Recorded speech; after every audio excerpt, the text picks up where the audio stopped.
नमस्कार दोस्तों, आप सबको कोटि कोटि प्रणाम। हम आपको यह दर्शाना चाहता हूँ कि भारत को किस प्रकार की सुरक्षा संबंधी चुनौतियों का सामना करना पड़ता है। इसी सुरक्षा नीति के प्रमुख घटक कौन से हैं, तो आइए विस्तार से आपको जानकारियाँ दे रहा हूँ। भारत को पारंपरिक सैन्य और अपारंपरिक खतरों का सामना करना पड़ा है। ये खतरे सीमा के अंदर भी उभरे हैं और बाहर से भी। भारत की सुरक्षा नीति के चार बड़े घटक हैं। अलग अलग समय में इन्हीं घटकों के हेर फेर की से सुरक्षा की रणनीति बनाई गई है।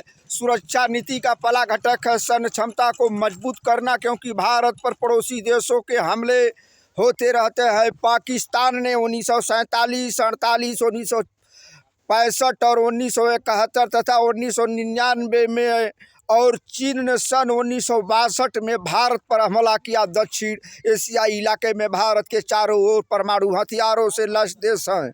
इस कारण भारतीय सरकार ने राष्ट्रीय सुरक्षा को तर्क देते हुए अपने परमाणु परीक्षण 1998 करने का फैसला को उचित ठहराया था। भारत ने सन 1974 में पहला परमाणु परीक्षण किया था। भारत की सुरक्षा नीति का दूसरा घटक है अपने सुरक्षा हितों को बचाने के लिए अंतर्राष्ट्रीय कायदों और संस्थाओं को मजबूत करना। भारत के पहले प्रधानमंत्री जवाहरलाल नेहरू ने एशियाई एकता, अनौपनिवेशीकरण, डोकलाम मिशन, निरस्त्रीकरण के प्रयासों की हिमायत की। उन्होंने अंतर्राष्ट्रीय संघर्षों में संयुक्त राष्ट्र संघ को अंतिम पंच मानने पर जोर दिया। भारत ने हथियारों के अग्रसर के संबंध में एक सार्वभौम और बिना भेदभाव वाली नीति चलाने का पहल की, जिसमें हर देश को सामूहिक संहार के हथियारों, परमाणु, जैविक, रासायनिक के संबंध बराबर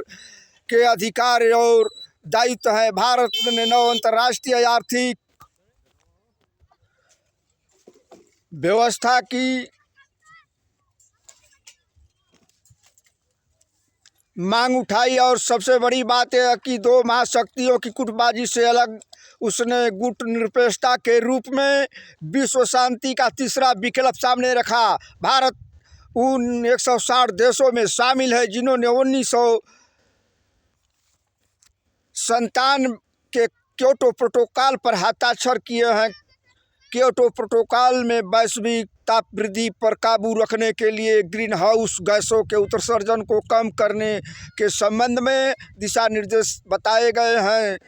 सहयोग मूलक सुरक्षा की पहल कदमियों के समर्थन में भारत ने अपने सेना संयुक्त राष्ट्र संघ के शांति बहाली के मिशनों में भेजी है।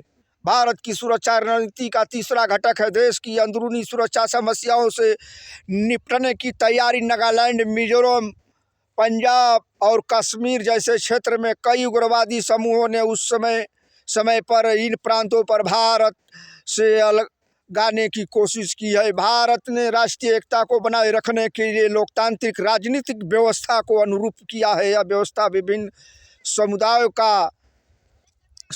और जनसमूहों को अपनी शिकायतों को खुल कर रखने का सत्ता ने भागीदारी करने का मौका देती है।